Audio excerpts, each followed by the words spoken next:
এখন আমরা যে রচনাটি বা অনুচ্ছেদটি আলোচনা করব সেটা তারাশঙ্কর বন্দ্যোপাধ্যায়ের সম্পর্কে।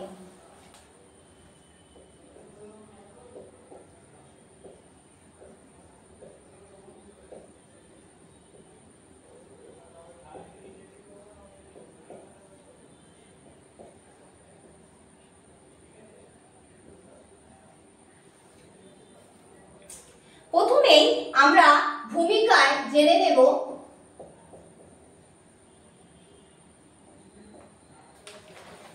বিংশ শতাব্দীর একজন বিশিষ্ট বাঙালি কথা সাহিত্যিক ছিলেন তারাশঙ্কর বন্দ্যোপাধ্যায়।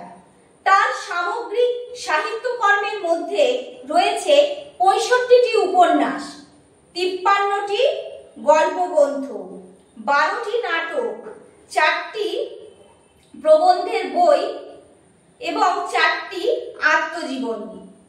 তারাশঙ্কর বন্দ্যোপাধ্যায় ছিলেন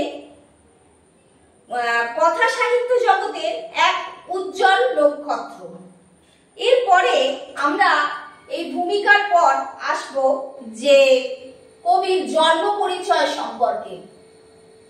জন্ম ও শিক্ষা।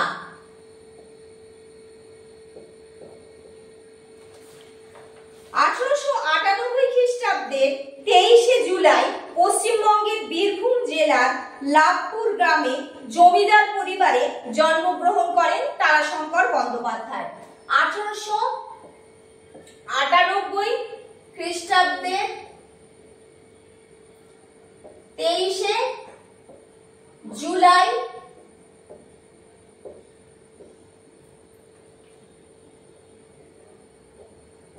বীরভূমের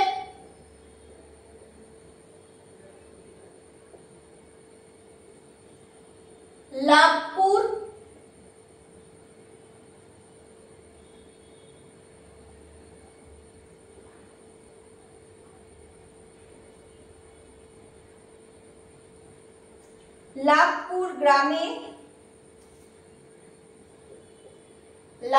গ্রামে জন্ম। তার বাবা মা হলেন হরিদাস বন্দ্যোপাধ্যায় এবং প্রভাবতী দেবী। মানে পিতার নাম হরিদাস বন্দ্যোপাধ্যায়, মাতা প্রভাবতী দেবী।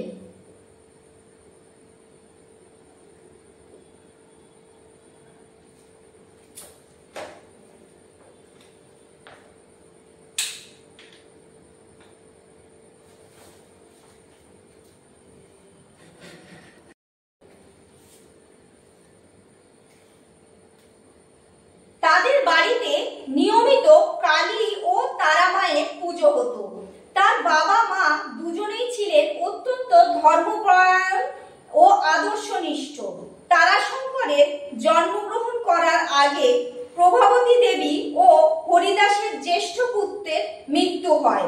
তাই তাদের পরিবারে তারা মায়ের পুজো শুরু হওয়ার ঠিক ১০ মাস পরেই তারাশঙ্করের জন্ম হয়।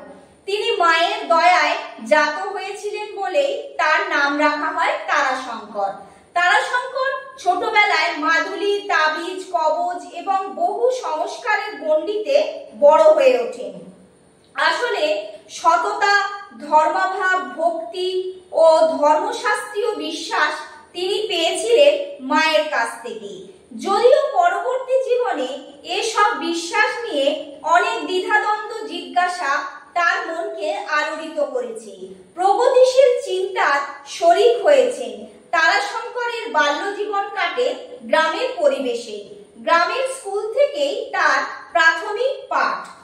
তারাশঙ্কর লাভপুরের যাদবলাল হাই স্কুল থেকে ১৯১৬ সালে এন্ট্রান্স পরীক্ষায় প্রথম বিভাগে উত্তীর্ণ হয়ে প্রথমে সেন্ট জেভিয়ার্স কলেজ এবং পরে সাউথ সুবার্ন কলেজে ভর্তি হন, যেটা বর্তমানে আশুতোষ কলেজ।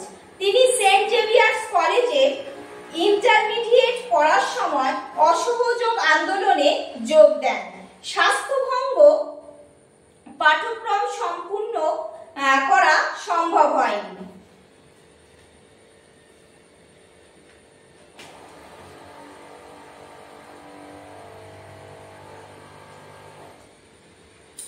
1916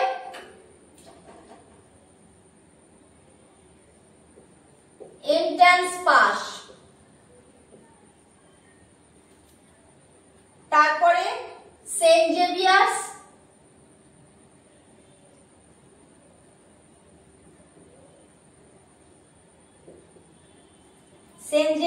কলেজ, পরে সাউথ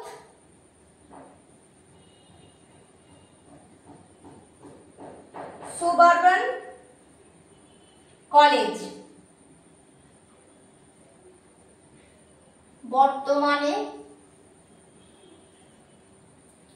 বর্তমানে যেটা আশুতোষ কলেজ।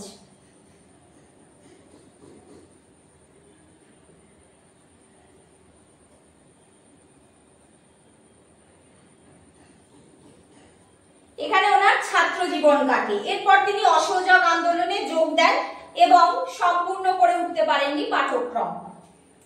ভারতের স্বাধীনতা আন্দোলনের সাথে সক্রিয়ভাবে যুক্ত থাকার কারণে 1930 সালে গ্রেপ্তার হলেও পরে মুক্তি পেয়ে যান এবং নিজেকে সাহিত্যকর্মে নিয়োজিত করেন।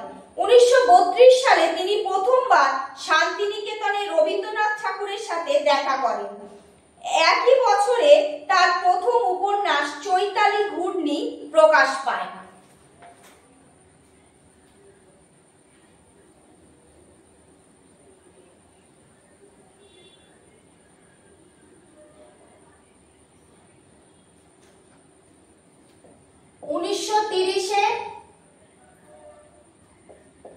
গ্রেপ্তার হন।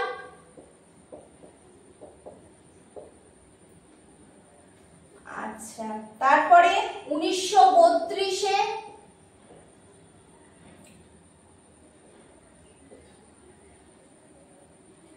প্রথমবার শান্তিনিকেতনে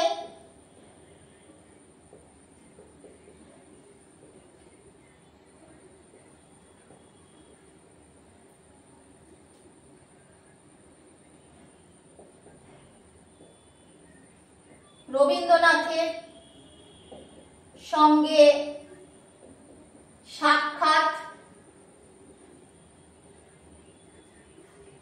তারপরে এই 1932 সালে প্রথম উপন্যাস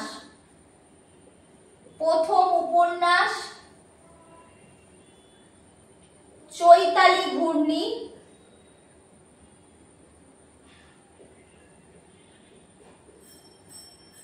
প্রকাশ পায়।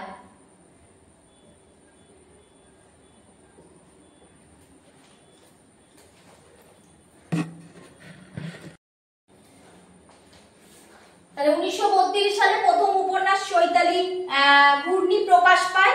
তারাশঙ্কর 1940 খ্রিস্টাব্দে বাগবাজারে একটি বাড়ি ভাড়া করে নিজের পরিবারকে কলকাতায় নিয়ে আসেন ও 1941-এ তিনি বরানগরে চলে যান। তারাশঙ্কর 1942-এ বীরভূম জেলার সাহিত্য সম্মেলনের সভাপতিত্ব গ্রহণ করেন এবং ফ্যাসি বিরোধী লেখক ও শিল্পী সংগঠনের সভাপতি হন। তিনি 1970 সালে বঙ্গীয় সাহিত্য পরিষদের সভাপতি নির্বাচিত হন। এরপর আমরা চলে আসব কবির রাজনৈতিক জীবনে।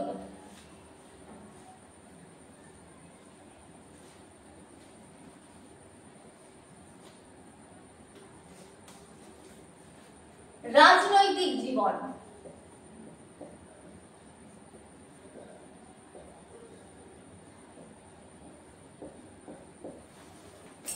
তারাশঙ্কর কংগ্রেস কর্মী হয়ে সমাজসেবামূলক কাজ করেন এবং এর জন্য তিনি কিছুদিন জেলও খাটেন। একবার তিনি ইউনিয়ন বোর্ডের প্রেসিডেন্টও হয়েছিলেন। 1952 খ্রিস্টাব্দে তিনি পশ্চিমবঙ্গের বিধান পরিষদের সদস্য হন। এরপর আমরা চলে যাব কবির রাজনৈতিক জীবনের পর চলচ্চিত্রায়ন।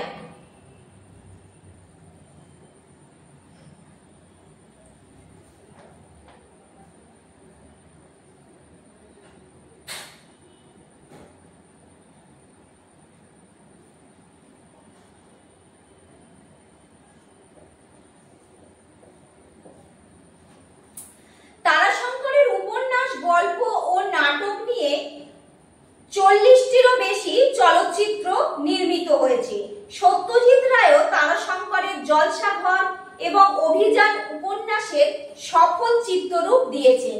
তারাশঙ্কর বন্দ্যোপাধ্যায়ের যে উপন্যাস, সেই উপন্যাস মানে উনি 40টিরও বেশি চলচ্চিত্রে তার উপন্যাস রচিত মানে চলচ্চিত্রে অভিনীত হয়েছে এবং সত্যজিৎ রায়ও তার জলসাঘর এবং অভিযান উপন্যাসের উপর কাজ করেছেন।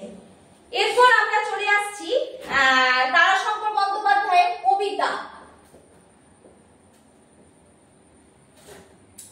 1933 সালে তারাশঙ্কর বন্দ্যোপাধ্যায় ত্রিপত্র নামে একটি কবিতা সংকলন প্রকাশ করেন। কবিতার মাধ্যমে বাংলা সাহিত্যের ক্ষেত্রে তার আবির্ভাব ঘটেছিল। কিছুদিন পরে বুঝতে পারেন কবিতা তার ভাবনা প্রকাশের সার্থক মাধ্যম নয়, উপন্যাসের মাধ্যমে মানুষের জীবনের নানা টানাপোড়েনকে তুলে ধরতে হবে। তখন থেকেই শুধুমাত্র গদ্য সাহিত্যের সেবা করে গেছেন। তার জন্যই তাকে শরৎ রবীন্দ্রোত্তর যুগের শ্রেষ্ঠ ঔপন্যাসিক বলা হয়। আসলে তিনি দেখেছেন যে তার 1933 সালে প্রথম কবিতা সংকলন, 1933 সালে প্রথম কবিতা সংকলন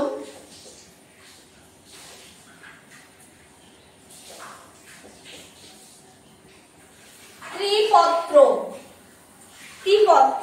এবার তিনি দেখলেন যে তিনি এই কবিতার মধ্যে দিয়ে তার যে ভাবনা সেটা তিনি প্রকাশ করে উঠতে পারছেন না, তাই তিনি চিন্তা করলেন যে গদ্য সাহিত্যেই তিনি মনোসংযোগ করবেন। তাই তিনি গদ্য সাহিত্যের দিকে ঝুঁকে পড়েন। পরাধীন মানুষের মনের জ্বালা যন্ত্রণাকে কাছ থেকে উপলব্ধি করেছেন। তার লেখার মধ্যে বারবার ফুটে উঠেছে মনুষ্যত্বের অবমাননা এবং দেশভাগজনিত দুঃখ জ্বালা যন্ত্রণা। দাঙ্গা এবং নারীত্বের অবমূল্যায়নও তার লেখার উপজীব্য বিষয়। ইতিহাস পরিবর্তন ও রাজনৈতিক ক্লান্তিকারণের মধ্যে দিয়ে বাঙালি জীবনের কি কি পরিবর্তন এসেছে তা নিয়ে তার লেখনীর মধ্যে ফুটে উঠেছে। তাহলে আমরা তারাশঙ্কর বন্দ্যোপাধ্যায় কবিতার মধ্যে যে উনি কি ধরনের ওনার লেখনীতে কি ফুটে উঠেছে সেটা আমরা আলোচনা করলাম।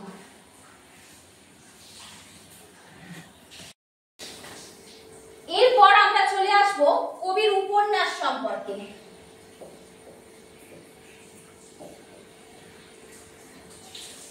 তারাশঙ্করের প্রায় 200টি গ্রন্থ রচনা করেন।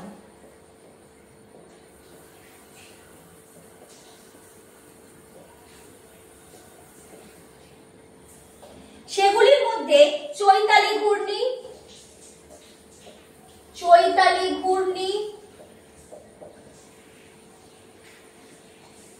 1932, জলসাঘর,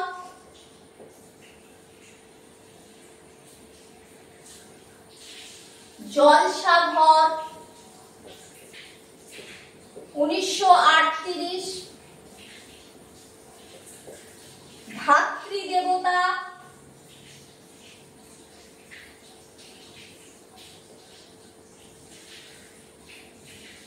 ধাত্রীদেবতা 1939, কালিন্দী 1940, গণদেবতা 1943, পঞ্চগ্রাম 1944, কবি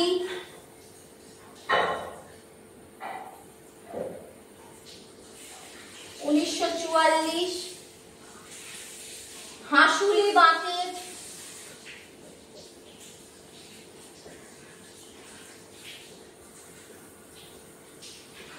বাঁকের, উপকথা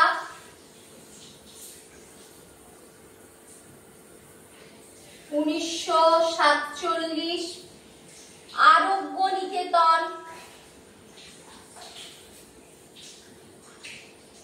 আরোগ্য নিকেতন 1953।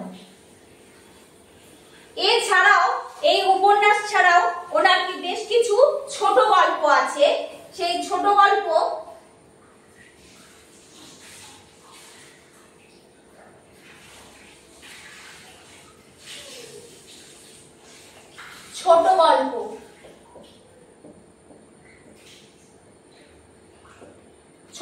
হচ্ছে বেদে পটুয়া, বেদে পটুয়া,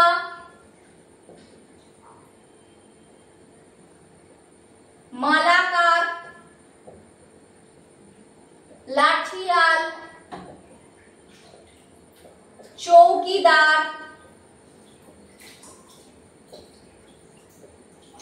বাগদি,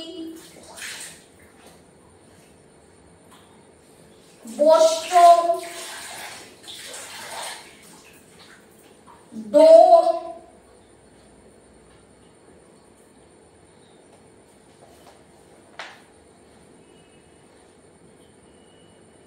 বেদেনি,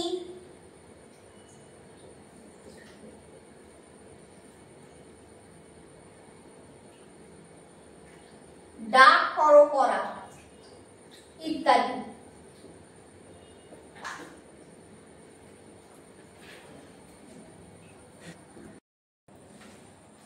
এরপর আমরা চলে আসছি কবির পুরস্কার বা সম্মান।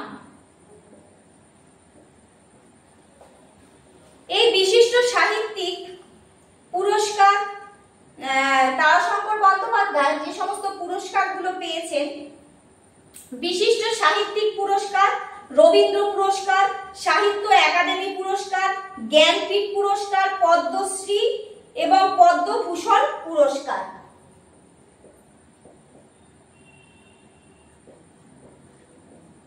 সাহিত্যিক পুরস্কার,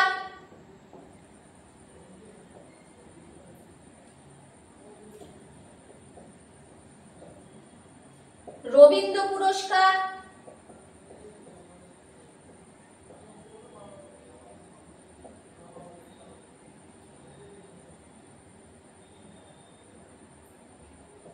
জ্ঞানপীঠ পুরস্কার,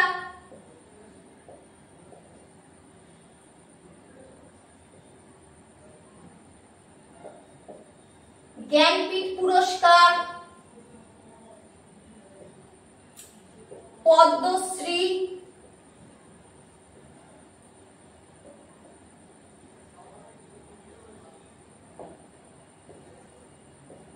আর পদ্মভূষণ।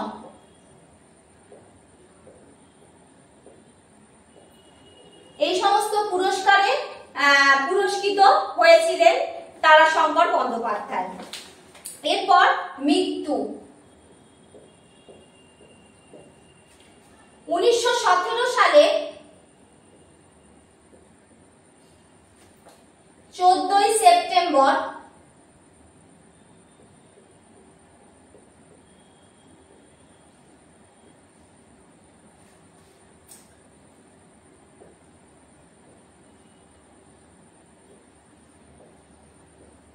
এই সাহিত্যিকের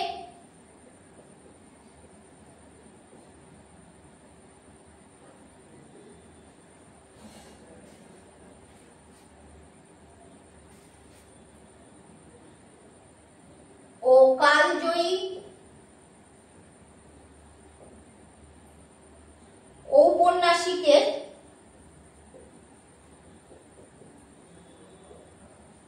মৃত্যু হয়। এরপর আমরা আসবো উপসংহার।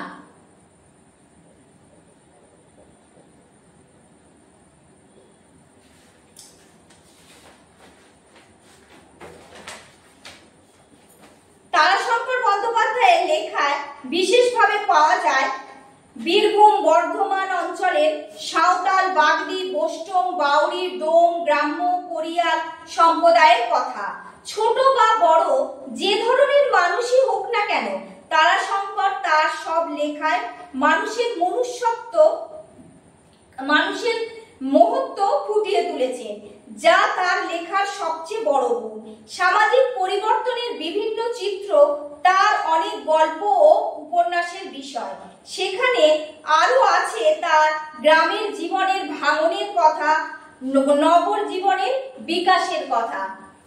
তারাশঙ্কর বন্দ্যোপাধ্যায় তার লেখনীতে ফুটিয়ে তুলেছেন গ্রাম বাংলার এবং মানুষের জীবনের যে করুণ কাহিনী, সেগুলো তার কবিতার মধ্যে তার উপন্যাসের মধ্যে ফুটিয়ে তুলেছেন।